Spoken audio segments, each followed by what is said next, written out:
ماهوش مشكل. آه. Je vous واحد attends. 5 minutes 5 minutes 10 minutes نبداو ان شاء الله. Quand vous voulez, madame, je suis à votre آه. disposition. ميرسي. Allez, c'est le mec.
Ah, t'es professeur radio, t'es là-bas, c'est...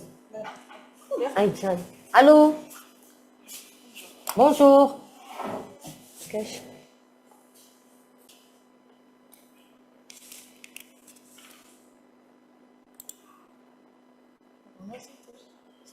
Bonjour. خدمتي فيها خدمتي البارح. ما نقدرش نحل الميكرو. هي ما تسمعش. فاطمة ما نقدرش. بونجور. بونجور.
Allô?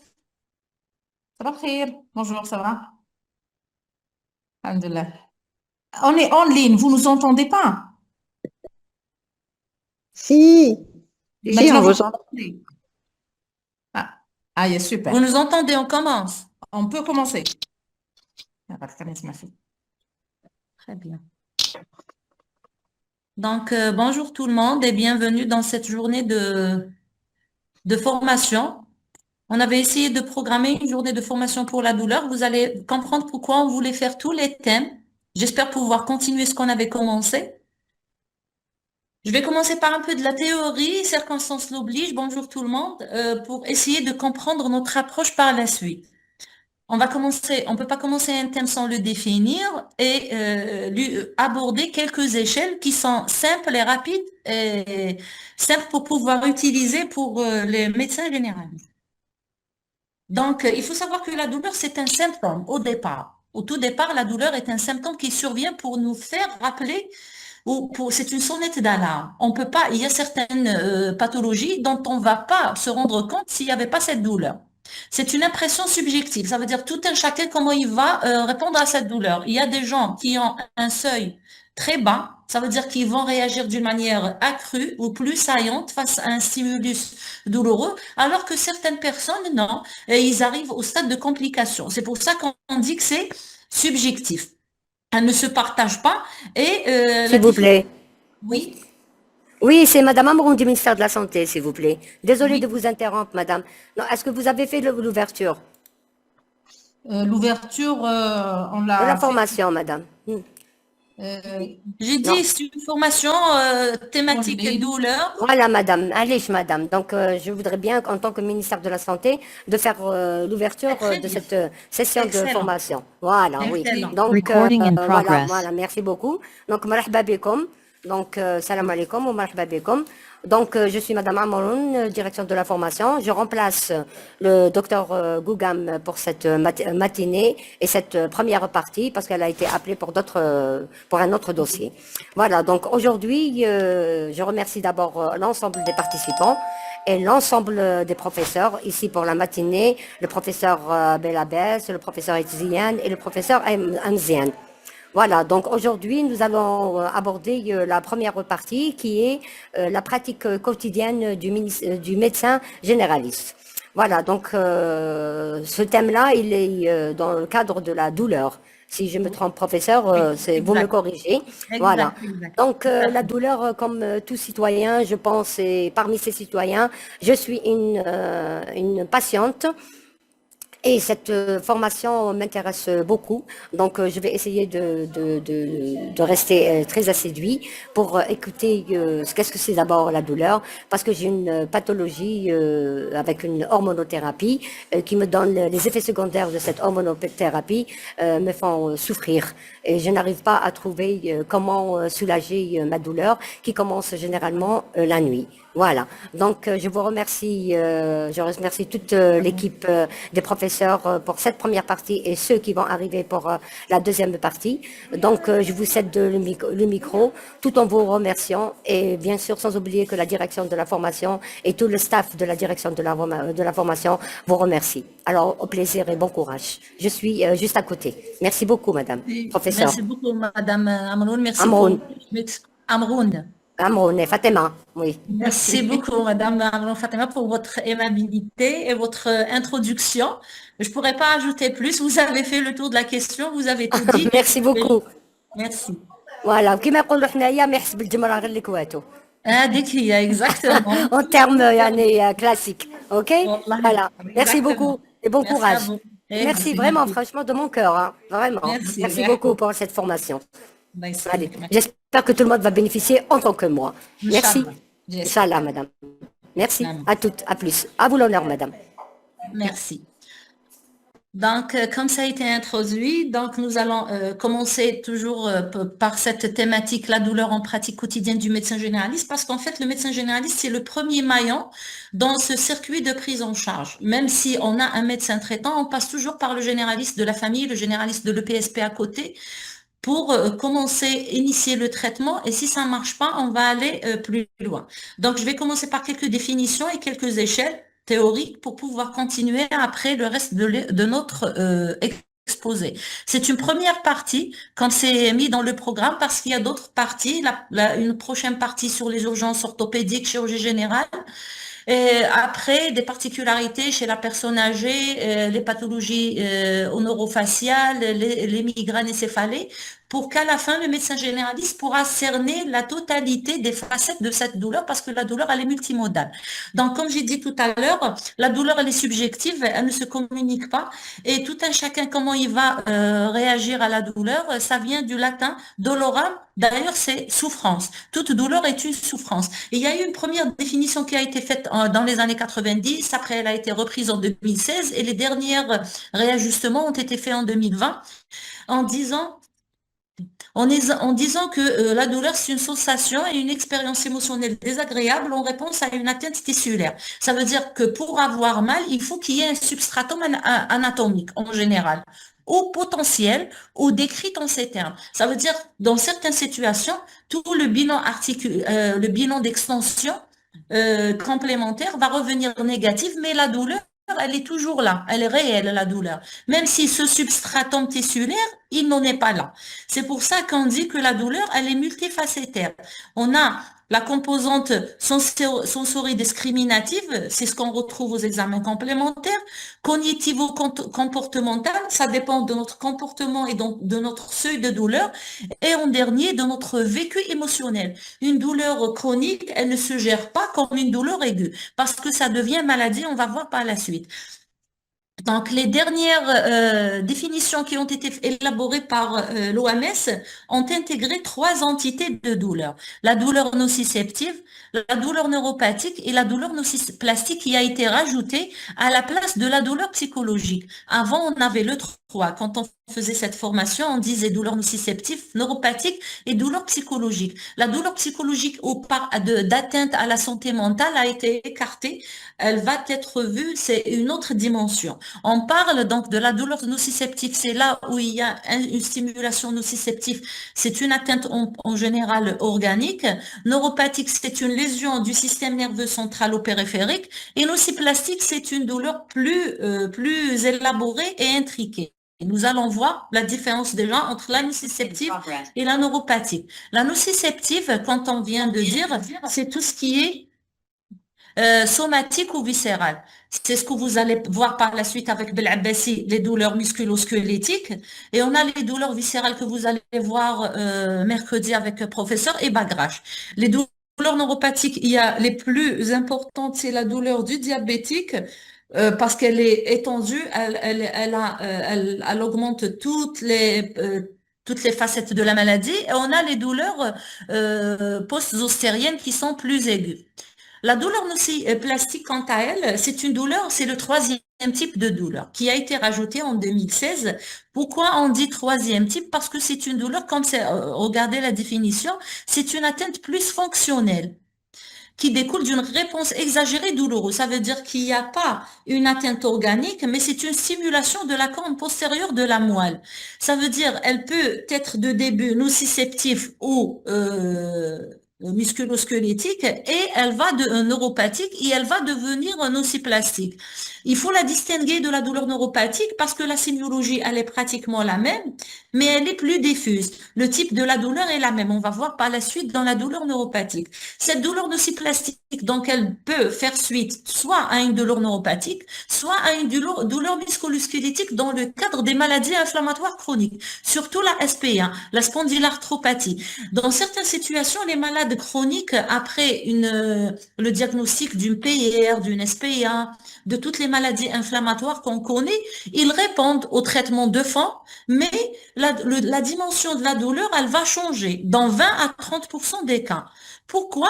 Parce qu'il y a l'intrication de cette dimension d'exagération ou d'abaissement du seuil douloureux. Et il y aura des signes associés qui sont la fatigue ou le SDS, le syndrome de SFC, le syndrome de fatigue chronique. Nous pouvons avoir une altération du sommeil qui va dire une altération du sommeil, une augmentation de la fatigabilité. Donc, c'est un cercle vicieux qui va se faire. Il y aura une augmentation du douleur avec une diffusion de cette atteinte. On aura des céphalées, des douleurs abdominales, de l'anxiété et même des troubles cognitifs avec une diminution de la concentration, une diminution de la situation de réaction face aux urgences et même ce qu'on appelle la kinésiophobie. Ça veut dire le malade va avoir même mal de se mouvoir. Il va avoir mal et le catastrophisme. C'est ça, c'est une dimension un peu plus importante. Ça, c'est la classification de la douleur selon la physiopathologie, en 3 parties. La classification qu'on utilise tous en matière de prise en charge en chronologie, elle a été faite en 3 parties. La douleur aiguë, moins de 3 semaines d'évolution, la douleur subaiguë entre 6 semaines et 3 mois, et la douleur chronique plus de 3 mois. En général, le médecin généraliste, on l'appelle dans quelle situation? On l'appelle pour pouvoir faire le diagnostic de cette douleur aiguë que vous allez voir dans les formations à venir. Ça veut dire devant une urgence abdominale, une urgence orthopédique, une urgence viscérale. Maintenant, le généraliste, il est amené à ne pas passer à côté de telles urgences. Une fois que cette douleur, elle va passer dans la subaiguë, là, on a dépassé le stade aigu. La prise en charge en subaigu, c'est d'éviter que cette douleur passe à la chronicité. Parce qu'une fois que la douleur passe à la chronicité, parfois le malade déjà lui-même, il va plus partir chez son médecin traitant. Il va faire ce qu'on appelle le nomadisme médical. Il va partir faire la médecine traditionnelle, la médecine chinoise, la médecine parallèle, l'orthomoléculaire, le hijama, l'acupuncture, parce que pour lui, la thérapeutique médicale ordinaire, si j'ose dire, n'a pas donné. Donc, il est dans le désarroi. C'est pour ça que la douleur chronique, elle est définie comme elle-même comme une maladie. On dépasse le stade de symptômes. Donc, le médecin généraliste face à une douleur aiguë, c'est un signe d'alarme. Il doit rechercher tous les symptômes accompagnateurs qui vont orienter cette douleur pour un diagnostic, soit nociceptif, soit neuropathique, ou parfois c'est les deux. En général, le faciès de quelqu'un qui a une douleur aiguë, il est comme ça. C'est un faciès qui souffre de la douleur, c'est aigu. On a parfois des signes végétatifs accompagnateurs. Une hypotension, une tachycardie, une diarrhée, surtout lorsqu'on a une atteinte abdominale. Donc la douleur aiguë, c'est l'urgence diagnostique. Le médecin généraliste doit être vigilant face à la douleur et face aux signes accompagnateurs. Maintenant, lorsqu'on arrive à la phase de douleur chronique, malheureusement, quand on ne peut pas stopper cette douleur et on ne peut pas la traiter, ou parfois même quand on la traite, on a certains malades qui ont été traités, par exemple, pour une appendicite. À la sortie de l'hôpital, tout est bon, mais ils gardent un fond douloureux chronique qui va leur empêcher de reprendre leur vie antérieure. Même pour ce qui est gonarthrose, pour ce qui est des traumatismes, des fractures. Là, le faciès, regardez, c'est un faciès d'une maladie. On dépasse le symptôme. C'est une douleur récurrente qui part et qui revient. C'est une douleur qui est souvent associée. Neuropathie et nociception, on arrive même parfois à la nociplastie, ce qu'on appelle la fibromyalgie. Il n'y a pas en général de signes associés, mais on a les troubles de l'humeur et on a l'interaction avec ce qu'on appelle la facette de la santé mentale. On aura une répercussion fonctionnelle et quand le malade, il est en travail, le sujet jaune, il y a ce qu'on appelle le conflit avec le milieu professionnel. Et c'est l'apanage de nombreux arrêts de travail qui sont malheureusement, dans certaines situations, rejetés par la sécurité sociale. Parce que vous, en tant que médecin généraliste, vous allez examiner le malade, vous allez demander la fracture, elle est consolidée, l'EMG, il est normal, le bilan biologique, il est normal, vous allez donner tous les traitements et le malade, il va vous dire non, je ne suis pas soulagé. C'est là la difficulté. La difficulté, c'est de prendre en charge cette maladie. Donc, dernièrement, l'OMS, elle a défini cette douleur chronique en elle-même par une autre facette, par une maladie. La douleur chronique est une maladie. Elle est caractérisée par une incapacité ou une détresse émotionnelle. Et elle ne s'explique pas parce que vous allez tout faire et vous n'avez pas trouvé de quoi expliquer cette maladie. Donc, cette douleur chronique, il faut la diviser en deux. Je vais commencer par la douleur chronique secondaire. En fait, la douleur chronique secondaire, vous pouvez la rattacher à quelque chose. Soit elle est liée au cancer, c'est un malade qui a un antécédent d'un cancer du sein, d'un cancer du côlon, d'un cancer osseux. Il a été opéré, chimiothérapie, radiothérapie, mais il garde des séquelles douloureuses. C'est très, très fréquent. On a la douleur chronique post-chirurgicale ou post-traumatique. La fracture, elle a été consolidée, l'appendicite traitée. On a les douleurs neuropathiques chroniques. Après un zona, après un diabète au long cours, vous avez les céphalées, les douleurs viscérales chroniques comme les colopathies, les ulcères. On a aussi les douleurs musculo-squelettiques que vous allez voir avec Belabbassine tout à l'heure. C'est ce qu'on appelle les douleurs inflammatoires persistantes. Donc, quand vous avez tout ça, c'est les douleurs chroniques secondaires. C'est facile de retrouver. Vous allez lui dire, eh ben, dans certaines situations, nous sommes en face d'une activation chronique de la corne postérieure de la moelle épinière. C'est pour ça qu'on va garder ce fond douloureux. Là, vous allez trouver de quoi expliquer cette douleur. Mais dans la douleur chronique primaire, parfois, vous n'avez rien sous la dent. Comme la fibromyalgie, vous allez examiner votre malade, vous allez demander tout le bilan complémentaire, les antécédents, vous n'allez rien trouver. Mais vous avez au moins 7 foyers douloureux qui reste une douleur non spécifique, vous ne pouvez pas la classer ni de type inflammatoire ni de type mécanique. Vous n'allez pas vous allez demander la biologie, vous n'allez pas trouver de syndrome inflammatoire, vous allez demander les radio, vous n'allez rien trouver. Un scanner, vous n'allez pas trouver d'hernie ni de conflit, mais la douleur, elle est là. C'est ce qu'on appelle les douleurs chroniques généralisées, sans substratum anatomique. En général, on les met tous dans le cadre de la fibromyalgie. Mais la fibromyalgie en elle-même, elle a certaines caractéristiques. On a les douleurs musculo-squelettiques chroniques, ce qu'on appelle les douleurs non spécifiques. On a certains patients qui arrivent chez nous en MPR, en médecine physique et réadaptation, ils vont vous dire j'ai une névralgie, mais quand vous allez demander l'IRM, le scanner, tout est bon. Ça veut dire même quand vous allez demander la radio, ils n'ont ni scoliose, ni rien. C'est ce qu'on appelle les douleurs non spécifiques musculo-squelettiques. C'est très fréquent et qui échappe à toute modalité thérapeutique. Et on a aussi les céphalées ou les douleurs des affections primaires qui échappent. Ça veut dire que c'est pas une migraine, mais c'est une douleur céphalique qui part et qui revient. Ou même le syndrome du côlon irritable. Vous allez traiter, il n'y a pas une intolérance, il n'y a pas une allergie alimentaire, mais vous avez toujours ce fond douloureux. Donc, on a cette douleur chronique primaire, c'est la plus difficile à prendre en charge, elle est multifacétaire, elle dépasse le symptôme, il faut aller dans l'au-delà du traitement symptomatique. On va voir par la fin les médicaments qui sont proposés pour la prendre en charge. Donc, c'est la dernière définition de l'OMS. C'est une nouvelle classification. On a rajouté donc la douleur nociplastique et nous avons rajouté la douleur chronique maladie. Maintenant, la physiopathologie de la douleur, je vais être très brève. En fait, la douleur nociceptive, elle va commencer toujours par une stimulation qui va être transmise, être perçue comme dans l'arc douloureux et on aura la réaction face à la douleur. Ça, ce qu'on appelle la nociception, c'est la douleur classique musculo-squelettique ou viscérale. Maintenant, la douleur neuropathique, c'est une irritation du système nerveux. Ça peut être une atteinte centrale ou une atteinte périphérique. Une atteinte centrale, quand ça atteint le cerveau, le cervelet, le tronc cérébral, et au-delà de la deuxième division, on parle de la douleur périphérique. Donc, c'est une douleur qu'on va voir par la suite. Pour pouvoir traiter une douleur, il faut déjà, vous, en médecin généraliste, il faut évaluer la douleur. Ce que vous avez comme médecin généraliste, je ne parle pas des médecins généralistes qui pratiquent la médecine aux urgences, parce que là, il faut agir vite. C'est les médecins qui sont dans les EPSP, qui revoient les mêmes malades. Là, vous avez une autre notion, c'est connaître la physiologie ou la psychologie du malade. Ça veut dire que vous avez en face de vous une certaine entité psychologique que vous avez pu cerner. En fait, pour ce qui est de la douleur nociceptive, on a ce qu'on appelle l'auto-évaluation. Vous allez demander au malade de vous donner, vous pouvez utiliser soit le VA, c'est une réglette, vous allez dire au malade, quand il est là, il n'y a pas de douleur, on est à 0, et là, c'est une douleur insupportable. Il va monter la réglette jusqu'à vous dire, je suis là ou je suis là, avant traitement et après traitement.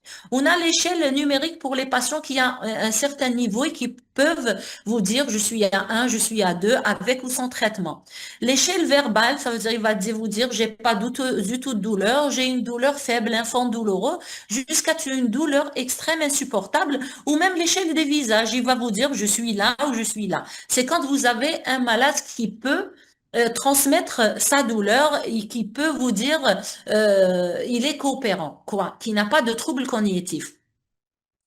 Quand vous avez une telle douleur, selon toutes les échelles, de 0 à 4, c'est une douleur, 0 pas de douleur. De 0 à 4 ou à 1, inférieur à 4, c'est une douleur qui reste faible ou maîtrisable. Entre 4 et 5, c'est une douleur modérée. De 5 jusqu'à 7, c'est une douleur forte et douleur insupportable. Pour le médecin généraliste, vous êtes amené à intervenir déjà ici, entre une douleur modérée.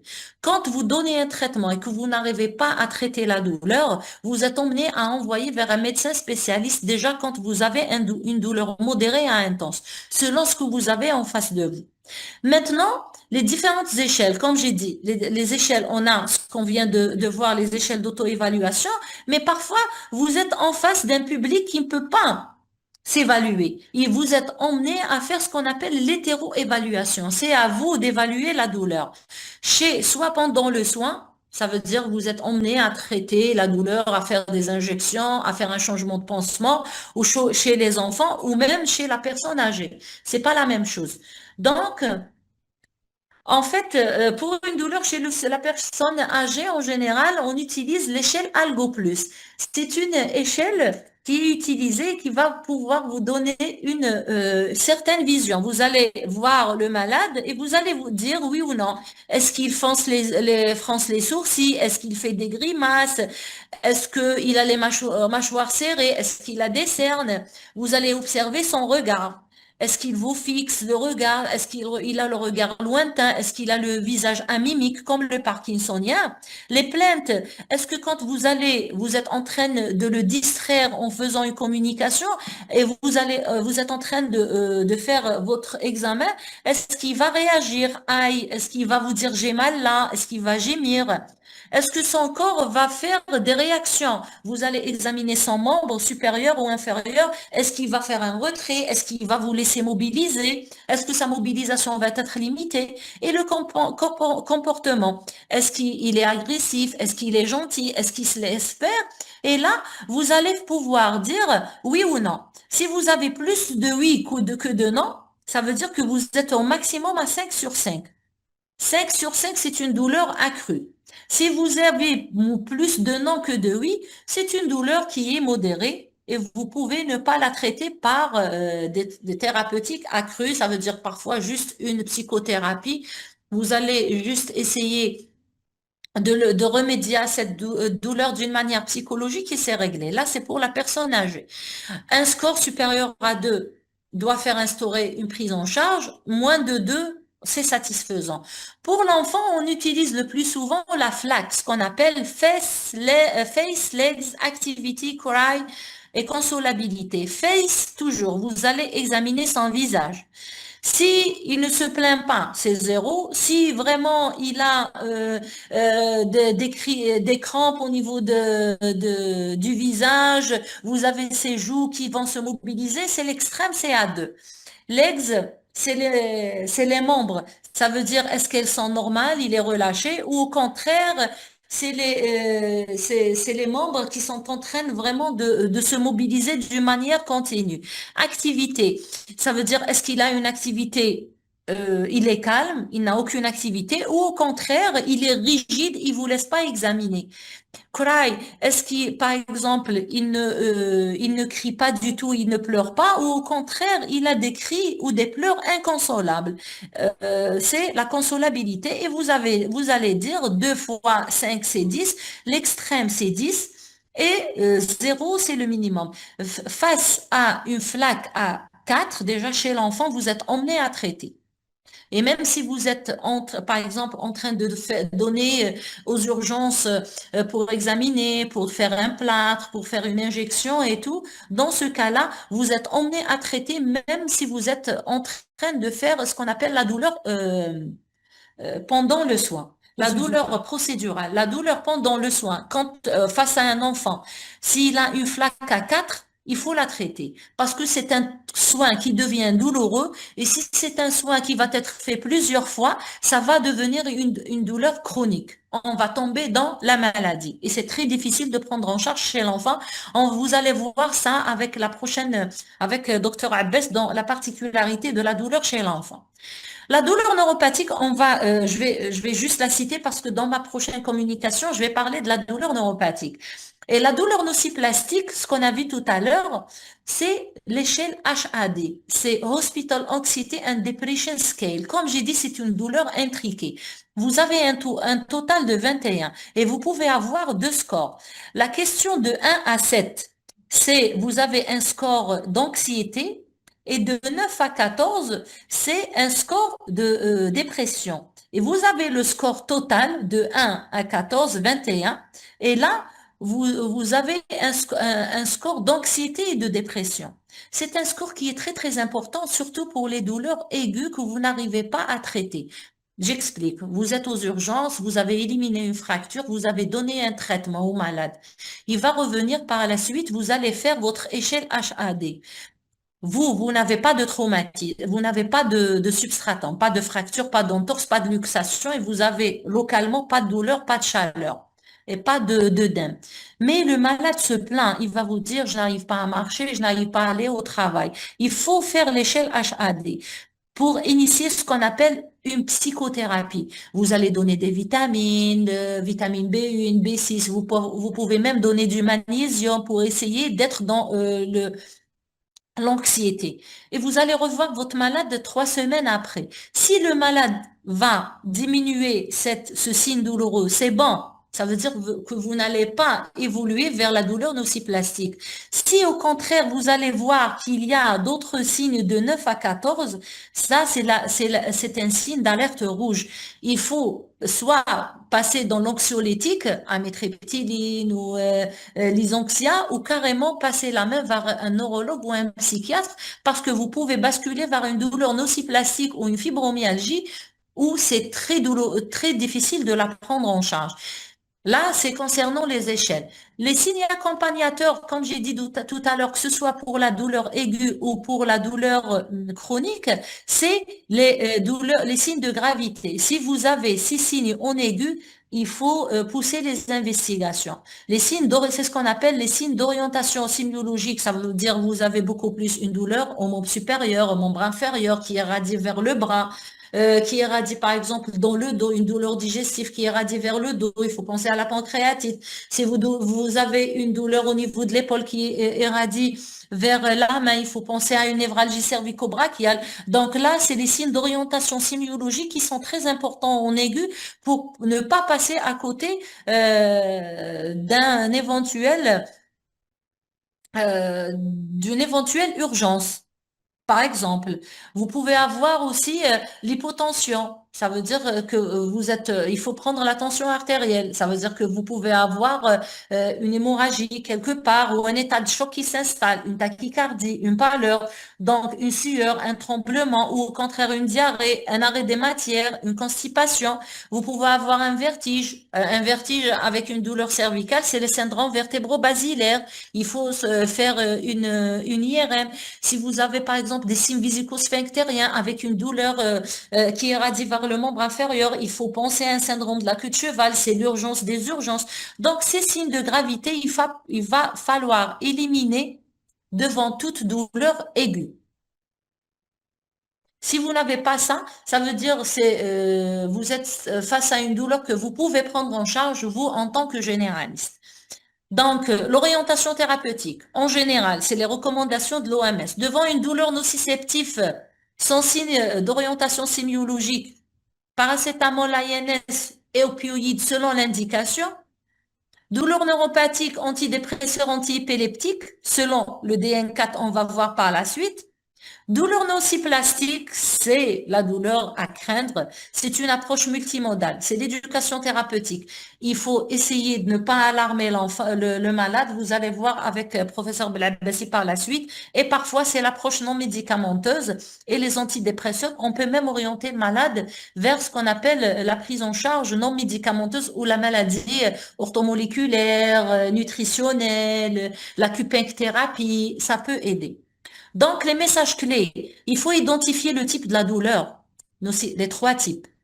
En aigu, en période aiguë, il faut éliminer les signes d'orientation sémiologique. Il ne faut pas passer à côté d'une urgence.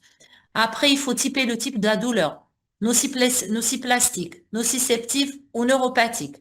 Utiliser une échelle adaptée pour pouvoir instaurer un traitement. Il faut respecter les paliers. Il faut pas aller, même s'il va vous dire j'ai pris du paracétamol. Vous ne savez pas s'il a pris des paracétamol toutes les 6 heures, la bonne dose, s'il a pris le 500 mg, s'il a pris le 300. Donc, il faut utiliser une échelle adaptée selon le malade que vous avez en face de vous. Il faut faire la réévaluation. Vous êtes aux urgences, vous avez mis votre Prodaf. Il faut réévaluer la douleur. Déjà, le visage du malade, un visage qui souffre, qui ne souffre pas. Il faut pas être subjectif et aller dans la doléance du patient. Donc, le médecin, pour conclure, le médecin généraliste qui est le premier maillon dans la chaîne de traitement de la douleur, il faut qu'il soit vigilant. Le rôle primordial, c'est la détection des signes d'alerte pour pouvoir orienter, pour ne pas passer à côté d'une urgence. Le rôle dans l'algorithme analgésique, il faut stopper ces cercles d'automédication et de mauvaise médication. Un rôle dans l'éducation thérapeutique, il faut orienter à temps. Ça veut dire que le médecin généraliste, il faut pas qu'il va dans l'excès. Ça veut dire le malade, il va vous dire non, nous, on est dans la facilité d'accès vers le médecin spécialiste et le malade, il est déçu. Non, le médecin généraliste, il peut prendre en charge la douleur quand il n'y a pas des signes d'orientation. Une colopathie, lorsqu'elle ne nécessite pas, pourquoi l'envoyer vers un médecin gastrologue? Si on a une douleur qui n'est pas neuropathique, pourquoi donner un analgésique de troisième ou de quatrième palier ou orienter vers un psychiatre? Vous allez aider le malade à entrer dans un cercle vicieux qui va être difficile de stopper par la suite. Donc, le médecin généraliste, il faut qu'il soit le maillon de prise en charge et d'orientation de tout ce type de pathologie.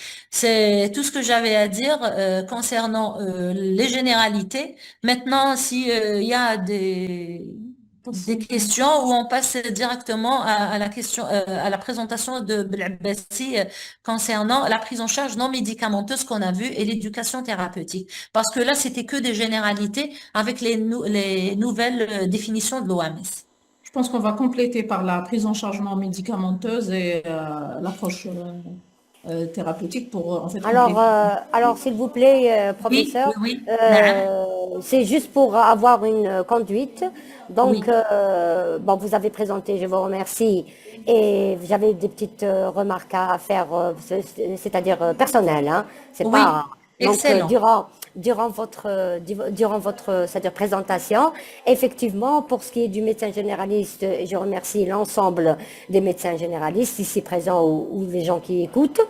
Donc, moi, je répète encore, en tant que malade atteinte d'un cancer, et je prends de l'hormonothérapie depuis mai 2019, ok? Donc, D'accord. depuis, à la lecture des effets secondaires, il y en a 32 concernant le Femara ou Femara. Oui. Donc, moi, j'en ai 22 sur 32, ok? Donc, psychologiquement, c'est trop lourd pour moi. Et Exact. j'ai un autre facteur plus aggravant, j'ai ce qu'on appelle l'ostéoporose. Donc, parmi les effets secondaires, j'ai bien retenu la phrase écrite disant que les personnes atteintes de l'ostéoporose, ce médicament est un facteur aggravant. Oui. Donc, psychologiquement, je suis déjà convaincue que je suis concernée. Donc, la douleur, je ne vous cache pas, la douleur, dès que je prends le comprimé à 20 heures, une demi-heure après, il y a un déclic qui démarre pour la douleur. Je ne vous dis pas comment je passe la nuit blanche. Vous Voilà, savez, une nuit blanche, alhamdoulilah. oui, Oui, oui, voilà. mais dernièrement, ben, qu'est-ce qu'on conseille ailleurs, hein, même en France, aux États-Unis, Oui, on dit oui. aux malades de ne pas lire l'effet secondaire. Parce que vous savez, il y a certains malades, on avait fait une étude chez nous la dernière fois par rapport à l'appréhension. Il y avait un groupe de sujets âgés auxquels on n'avait pas donné, ils n'avaient pas lu les effets secondaires et d'autres sujets jeunes qui avaient lu les effets secondaires. Eh bien, croyez-moi, ceux qui n'avaient pas lu, ils n'avaient pas, parce qu'il y a ce qu'on appelle l'appréhension. Notre corps, il s'apprête. Il s'apprête à ressentir cette douleur. Et c'est un cercle vicieux qui va se... C'est pour ça que j'ai dit la douleur nociplastique. Alors, Il y a des effets secondaires. Ça, après, par la suite, votre seuil douloureux va être, ça veut dire le jour où vous n'allez pas sentir cette douleur, vous allez l'imaginer et elle va être présente. Je ne dis pas qu'elle n'est pas là, mais elle va être aggravée parce que votre seuil douloureux, il est préparé à la ressentir. alors, ma professeure, sur cette intervention, je vais encore souligner quelque chose. Effectivement, vous avez raison, donc 10 sur 10. OK? Parce que j'aurais dû mourir idiote. Voilà, j'aurais pas dû lire. Parce que Il effectivement, fallait pas lire, ouais, oui, il non, fallait pas exactement, lire.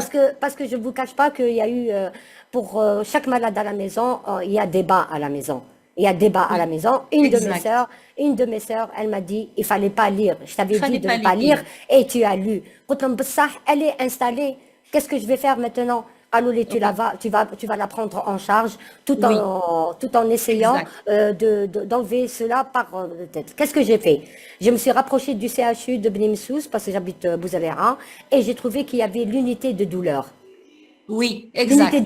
L'unité de douleur ADIC, elle est gérée par des médecins généralistes. Ils sont excellents et je les remercie. Très bien. Les médecins généralistes ADIC, elle a commencé d'abord à parler avec moi. C'est Elle ça. a parlé avec moi, elle m'a dit, non, Madame Amroun, voilà, relax. Et elle m'a fait des séances de d'acupuncture que j'adore. Très Et je bien. C'est suis, ce que, et oui. voilà, et je suis, c'est-à-dire, les dates, les séances d'acupuncture, c'est meilleur que le jour de mon anniversaire. Vous ne les ratez J'attends. jamais. Jamais, jamais. Oui, C'est-à-dire, tout est oui. conditionné selon mon planning, il est conditionné selon les dates de l'acupuncture. Parce C'est bon? qu'il n'y avait pas de notice, Madame Amroun, et vous n'avez pas lu effet secondaire. C'est J'aurais pour ça pas que ça dû, a mais j'aurais marché. pas C'est pour dû, ça que mais ça a j'aurais pas dû. marché. Non, je vais vous dire encore pourquoi. À mes séances de chimio, est-ce que je peux, c'est-à-dire, je vous dérange pas là? Non, Non. non, non, Ok. non, non, au À ma contraire. séance, non, à ma séance de chimio, j'ai croisé des femmes. Et à la belle Boufrézy, c'est des lits, c'est pas des chambres. Oui, Donc, exact. dans la chambre, hein, elle est très grande, il y a peut-être à peu près 15 lits à quelque. Donc, les 15, c'est-à-dire, il y a de la communication, les gens Oui, interviennent et tout. Mais en fait, j'ai vu que les gens qui ne connaissaient pas ce que c'est que la chimiothérapie, ni هذيك القرعة يقولوا لهم القرعة الحمراء والقرعة c'est ça. البيضاء. Voilà. Voilà. Donc انا قلت لهم خلاني كيما هما وخلاص ونفوت. Elle se porte bien, elle rigole, elle fait tout. Exact. Et moi, la matière grise, je la fais travailler pour rien. C'est Oui, après, je suis donc 19, je suis peut-être à 6 ans, et c'est maintenant que je me suis rendu compte qu'il ne fallait pas le faire. Mais ce que je vous dis, je l'essentiel, remercie, en tout cas, je remercie beaucoup, beaucoup, beaucoup les médecins généralistes. Ils m'ont toujours, c'est-à-dire bien accompagné, bien sûr sans négliger les médecins spécialistes. Mais les premiers à recevoir le oui, malade dans les EPSP, c'est bien les médecins généralistes. exactement. C'est Voilà. le premier maillon. Oui. Voilà, donc moi, ce que j'allais vous dire, et je sautais de ça à ça, donc je voulais vous dire que c'est à vous, libre choix. Si vous voulez faire le débat juste après, ou là, vous ramassez le tout et vous faites comme vous voulez. Je suis à l'écoute. Je vous remercie et désolée Merci de vous beaucoup. avoir interrompu. Non, merci beaucoup. Merci beaucoup. Voilà, Merci à vous. merci. Ok, Donc, donc allez-y. donc Belabessi va continuer non médicamenteux. On va faire débat sur les deux. Après, on va partir de douleur neuropathique et musculo-squelettique. Ok, shukran. Bien, merci à vous, Madame Amron. Aya, très bien. À Belabessi, plus, à à plus. vous. Salut. Donc, bonjour tout le monde. Nous allons enchaîner le thème par la prise en charge non médicamenteuse de la douleur. Donc, dans cette approche, on va prendre les moyens qu'un médecin généraliste a sous la main pour pouvoir traiter les patients. Donc, pour cela, euh, alors, on va dire pourquoi un médecin généraliste va s'intéresser aux moyens non médicamenteux, parce que des fois, on a des limites pour l'application des antalgiques et des anti-inflammatoires. C'est parce que des fois, on a des effets indésirables et de dépendance, comme vient de l'expliquer bien Madame Amron. Et parce qu'en fait, les douleurs chroniques sont fréquentes et en soins primaires. Donc, le médecin, il doit avoir d'autres armes thérapeutiques pour pouvoir gérer un peu cette douleur. Donc, le médecin généraliste il est directement concerné parce que, en fait, c'est lui la première il représente la première ligne de prise en charge. L'information et l'éducation du patient passent par lui.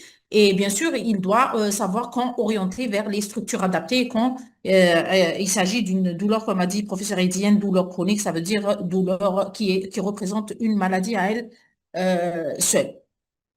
Donc, quel est le premier moyen thérapeutique qu'on peut utiliser? La cryothérapie. Donc, je pense que vous connaissez ce que c'est. La cryothérapie, c'est cryo, qui est relatif au froid. C'est l'application d'une substance ou d'un agent sous forme de glace ou de compresse froide, etc. Donc, l'objectif, c'est quoi? C'est diminuer la température des structures d'une région du corps.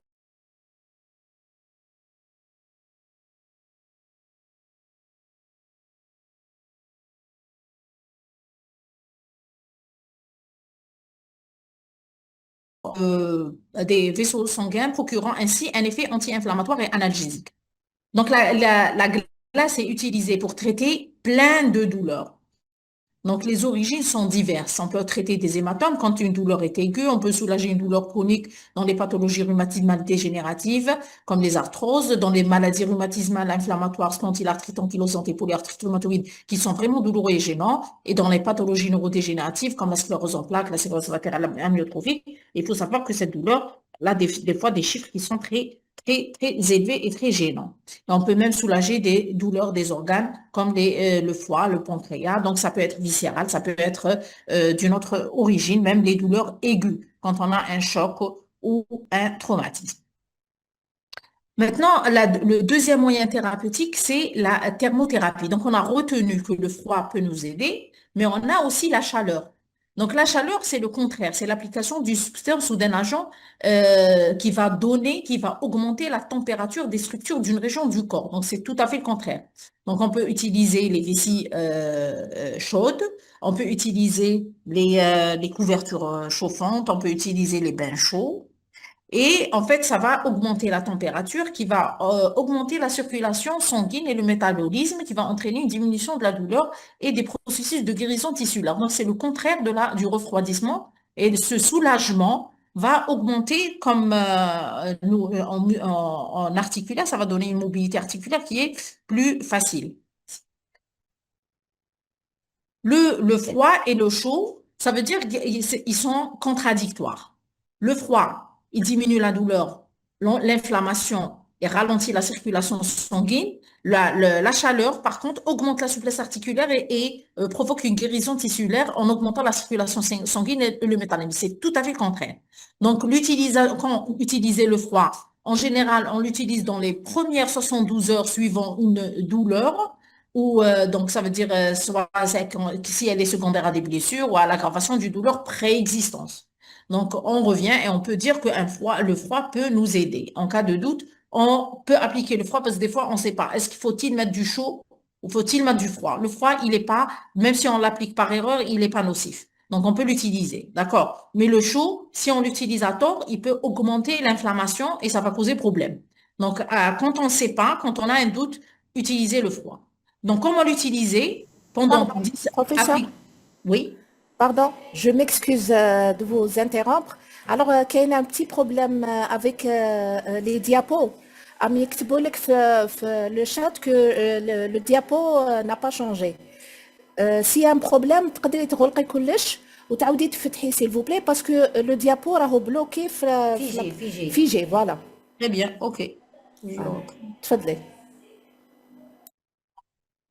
Je repartage. Alors, justement, attendez, je vais essayer.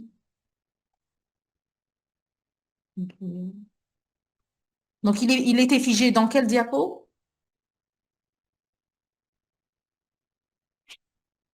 Alors, partager l'écran.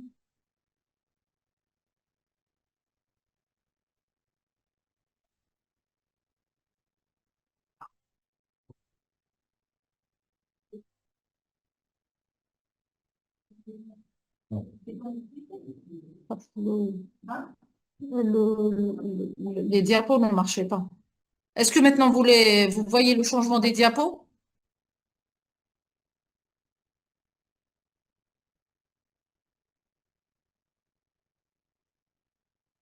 Est-ce que ça... Maintenant, je vois, oui, il y a un changement. Maintenant, vous en êtes à la cryothérapie. Cryothérapie. Voilà, voilà, donc ça fonctionne apparemment. Donc, Ok. c'est bien. Donc, Ils m'ont envoyé des messages, ils ont dit oui. C'est bon. Très Dans bien. le chat, il y a eu un message. Merci, prof. Très À bien. tout. Donc, je récapitule Très du bien, moment merci. où on n'avait pas de diapo. Donc, au début, on a parlé du froid. Donc, il fallait appliquer le froid et le chaud. La différence entre les deux, on va la voir sur ces slides. Ça veut dire le froid, il diminue la douleur parce qu'il diminue la circulation sanguine et il ralentit le métabolisme. Par contre, le chaud, c'est tout à fait le contraire. Il augmente la circulation sanguine et il provoque une guérison tissulaire. L'utilisation du froid, donc on peut l'appliquer rapidement donc dans les 72 heures suivant une douleur qui apparaît, ou bien on peut l'utiliser en cas de douleur qui s'aggrave. Elle était préexistante et elle s'aggrave. Et là, on peut l'utiliser. J'ai dit que le froid, on n'a pas si on veut, une contre-indication. Une contre-indication, ça veut dire qu'il ne va pas nuire. Et si on doute, on utilise le froid. Comment l'utiliser, c'est pendant 10 à 15 minutes. Il faut protéger la peau auparavant et il faut attendre minimum 60 minutes pour réappliquer. Nous, on dit, on peut appliquer le froid chaque 4 heures. Ça veut dire application 10 à 20 minutes toutes les 4 heures. Le chaud, par contre, on peut l'utiliser aussi dans les 72 heures après une blessure, après une douleur chronique et il va détendre les muscles. Et cet effet de détente musculaire, il va vraiment donner un confort. Donc, on peut l'utiliser de la même façon pendant 20 minutes. Il faut protéger, bien sûr, préalablement la peau. Et on peut l'appliquer toutes les 4 en général, on l'utilise pas comme le foie, on le réutilise souvent dans la journée, mais on peut l'utiliser tous les jours pendant une semaine ou 10 jours ou un peu plus. Et il faut savoir que il est destiné aux douleurs chroniques et aiguës. Donc, troisième, on peut, et je voulais vous dire aussi qu'on peut altérer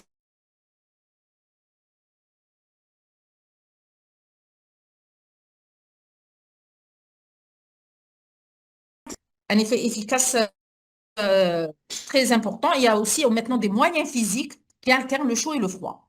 Donc, nous, comme médecin généraliste, vous pouvez conseiller le chaud et le froid parce qu'on peut l'appliquer à la maison, mais en salle, nous, en salle de kinésithérapie, on a des moyens thérapeutiques pour l'utilisation du chaud et pour l'utilisation du froid. On a l'infrarouge, on a la T-card-thérapie, on a le choc, la choc thérapie, et le choc thérapie, il alterne entre le chaud et le froid. Donc, on peut utiliser les deux en même temps. Et ça donne de très bons résultats. L'électrothérapie, par contre, les TENS, c'est le Transcutaneous Electrical Nerve Stimulation, c'est la neurostimulation électrique transcutanée. En fait, c'est un appareil portatif que le patient achète et il garde chez lui. Il va appliquer les électrodes sur la partie douloureuse et il va lancer le programme. Tout est préétabli, tout est préprogrammé dans l'appareil. Il va choisir le programme de soulagement de la douleur qui l'intéresse. Par exemple, une douleur neuropathique, une douleur musculaire, une douleur rhumatismale ou autre. Et l'effet, c'est quoi? C'est bloquer les signaux douloureux par une stimulation de production d'endorphines. Donc, cette technique, elle est très, très pratique et vous voyez qu'on peut soulager de très, très nombreuses douleurs par leur localisation. Par exemple, une migraine. Le site, vous voyez bien que le site de dépôt des électrodes est bien déterminé. Quand on a une douleur abdominale ou intestinale, on a aussi là où placer les électrodes. Dans une douleur du coude ou du bras ou de l'avant-bras, quand il s'agit d'une douleur du membre inférieur d'une sciatique, une irradiation inférieure, quand il s'agit aussi d'une douleur de la hanche, d'une douleur du genou, des épaules, d'une douleur de l'estomac et bien sûr même quand il y a une lombalgie ou une cervicalgie. Donc tout est prédéterminé et préprogrammé, on n'a qu'à appliquer le traitement. Et c'est très efficace parce que des fois on peut l'utiliser même au travail, même en conduisant notre voiture. Si on a une douleur, on applique notre appareil et on est tranquille et soulagé. Donc on le prescrit sur ordonnance, hein. La technique respiratoire, c'est une technique qui est très, très importante et qui apporte beaucoup de bien aux patients. Donc, apprendre à respirer. Respirer pour soulager une douleur. Alors, comment doit-on respirer pour soulager une douleur? Il faut inspirer par le nez, expirer par la bouche. Mais l'astuce, il est où? Il est au niveau de l'abdomen. Quand on inspire par la bouche, il faut laisser l'abdomen relâché. C'est-à-dire que le diaphragme va s'abaisser et en s'abaissant, comme vous voyez dans cette image, le diaphragme s'abaisse, donc il y aura un remplissage thoracique très important. Le relâchement abdominal va permettre la descente du diaphragme et va permettre l'avancement de la cage thoracique vers l'avant. Donc, il y aura un bon remplissage et une bonne inhalation et respiration. Par contre, dans l'expiration, quand on expire, c'est là où on serre l'abdomen pour soulever le diaphragme et favoriser l'expiration. Donc, il faut prendre son temps en inspirant, en expirant. On va voir comment on le fait. Et ce qui n'est pas bon, c'est serrer les abdominaux au moment d'inspirer. Ça, c'est faux. Donc, ce qu'on appelle la respiration thoracique, il ne faut pas serrer les abdominaux pendant l'inspiration parce qu'il n'y a que la cage thoracique qui va venir devant et le diaphragme ne va pas se baisser. Donc, quelles sont les techniques qu'on peut utiliser? Il y a aussi la première technique, c'est le box breathing. Ça veut dire inspiration, expiration, inspiration, expiration pour le même temps, 4 secondes pour chaque chose. Ça veut dire on inhale 4 secondes, on retient 4 secondes, on expire 4 secondes et on retient 4 secondes. Ça, c'est le box breathing. La deuxième technique, c'est le 4-7-8 breathing. Ça veut dire qu'on inhale 4 secondes, on retient 7 secondes et on expire 8 secondes. Ça, c'est une deuxième technique. La troisième technique, c'est la technique pursed lip breathing. On inhale avec le nez et on expire par la bouche. Donc, l'inhalation 2 secondes et l'expiration 4 secondes. Et c'est très important de savoir que le temps expirateur doit être supérieur au temps inspiratoire. Donc, on fait introduire l'oxygène et on serre les abdominaux et on relâche doucement pour laisser l'effet de l'oxygénothérapie se faire. Donc, on va dire le quatrième système, c'est le diaphragmatic breathing. Ça veut dire, c'est ce qu'on vient de dire, utiliser la puissance du diaphragme en inspirant. Ça veut dire qu'on va relâcher l'abdomen pour laisser le diaphragme se baisser et en inspirant. En expirant, on contracte l'abdomen et on laisse l'air se dégager pour, en fait, laisser le diaphragme remonter et pousser encore l'air vers l'extérieur. Il y a l'alternate nostril breathing, c'est inspirer par une narine, expirer par une autre narine. Et là, ça donne aussi très bien, donc inhalation à droite et expiration à gauche. Et il y a aussi le resonance breathing, c'est inhaler 5 secondes et expirer après. Donc, ça donne très bien. Et la technique respiratoire est une technique très, très, très efficace dans le traitement de la douleur et on peut la conseiller pour nos patients. L'autre technique, c'est l'activité physique et les exercices. Donc, l'APA. Vous avez déjà entendu parler de l'APA. APA, c'est activité physique adaptée. Activité physique adaptée, c'est les exercices. Ça veut dire qu'il faut déconseiller le repos strict, c'est formellement déconseillé. Il faut une activité physique adaptée, ça veut dire la marche souvent et régulièrement. L'OMS recommande 20 minutes de marche tous les jours ou bien 50 minutes 3 fois par semaine et faire des exercices d'étirement régulièrement avec une technique bien adaptée. Et là, je vous ai mis quelques exercices qu'on peut utiliser pour les épaules, pour étirer les pectoraux, pour étirer les muscles trapèzes, pour étirer les muscles spinaux, les lombaires et même les abdominaux, comment étirer les muscles antérieurs et postérieurs et ça, c'est ce qu'on appelle activité physique adaptée. L'autre technique, c'est la relaxation. Relâchement. Donc, relaxation, c'est quoi? C'est une technique qui utilise les exercices respiratoires, qui utilise la détente musculaire et qui utilise, il faut que le patient soit conscient. Ça veut dire il faut qu'il adhère avec une cohérence cardio-respiratoire. Alors là, il y a une méthode qu'on appelle la méthode de Jacobson. C'est une technique de relaxation musculaire progressive. Donc, il faut juste l'apprendre et la faire enseigner aux patients. Donc, pour chaque partie du corps, il convient de tendre un groupe musculaire 5 à 7 secondes. Après, on va relâcher, puis on va redétendre pendant 20 secondes. Chaque de ces séquences devant être répétée 2 fois. Et vous voyez qu'une partie du corps va suivre l'autre. Donc, on a les bras, les jambes, les ceintures pelviennes et scapulaires, le dos, et on se relâche graduellement, progressivement, et puis on retient et on relâche. Ça, c'est une technique de relaxation.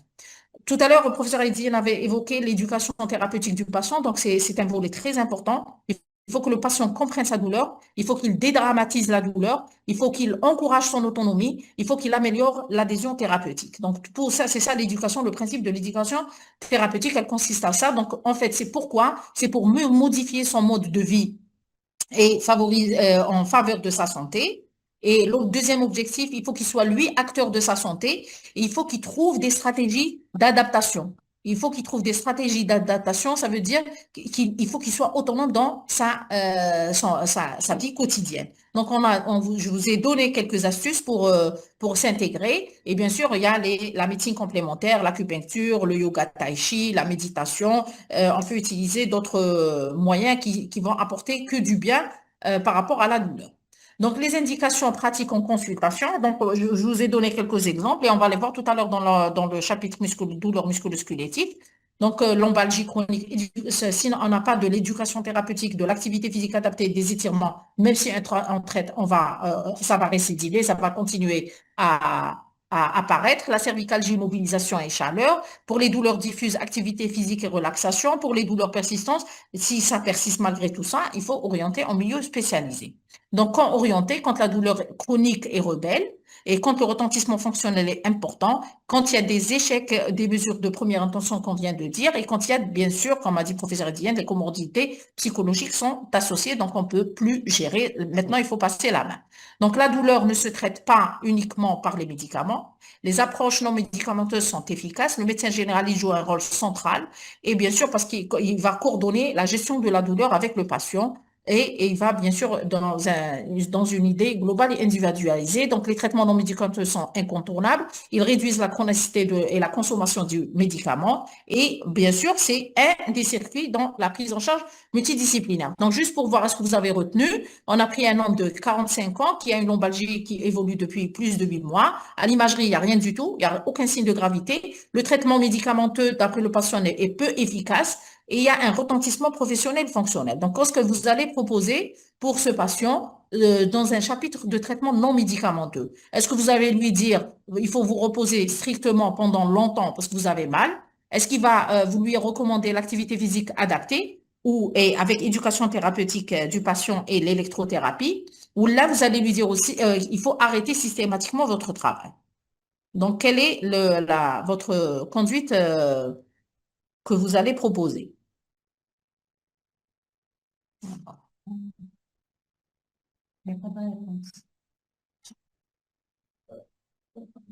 BC2. B, Un. B, BC, BCD. Oui. Très bien. Donc, la réponse, c'est activité physique adaptée, éducation thérapeutique du patient et électrothérapie qui peut utiliser à lui seul en auto-utilisation à domicile. Donc, il ne faut jamais proscrire le travail, il ne faut jamais demander un repos strict au patient malgré que la douleur est chronique.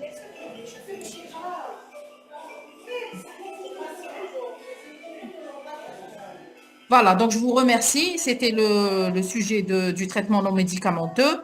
Maintenant, est-ce qu'il y a il y a des intervenants qui veulent poser des questions? Ok, professeur, donc c'est toujours Madame Amroun. Je vous remercie pour votre communication qui est vraiment extraordinaire. Et pour cette matinée-là, je ne fais qu'enrichir ce que je connais concernant la douleur. Voilà. Donc pour ce qui est de la dernière où vous avez dit arrêt de travail, ben, effectivement, quand j'avais pris mes 3 années pleines c'est-à-dire de repos suite à ma maladie, et donc c'est, comme on dit chez nous, c'est un droit, alhamdoulilah.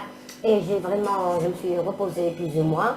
Et quand c'était le moment de reprendre, j'avais un petit peu hésité. Et mes médecins à cheval, ils m'ont parce que j'avais même un petit problème d'Hashimoto.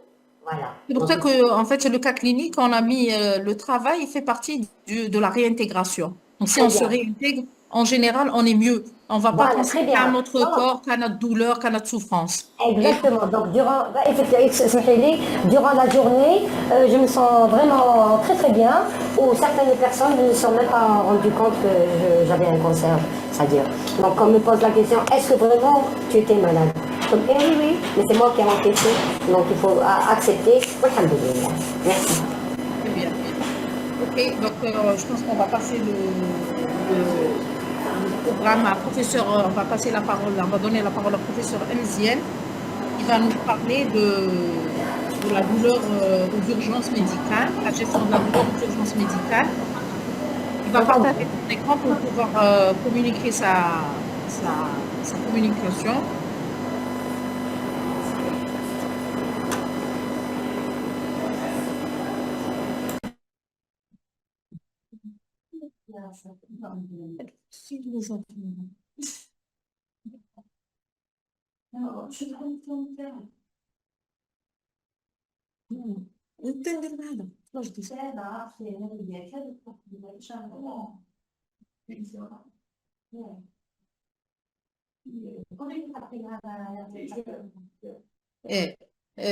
Madame, s'il vous plaît,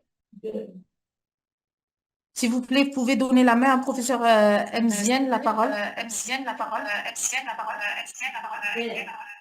C'est le PC d'elle. Pour qu'il puisse communiquer son travail.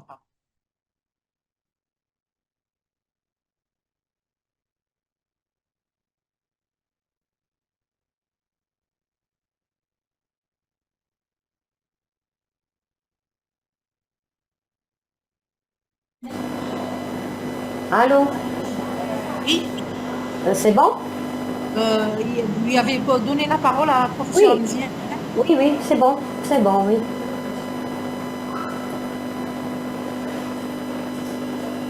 On peut commencer, hein, c'est bon.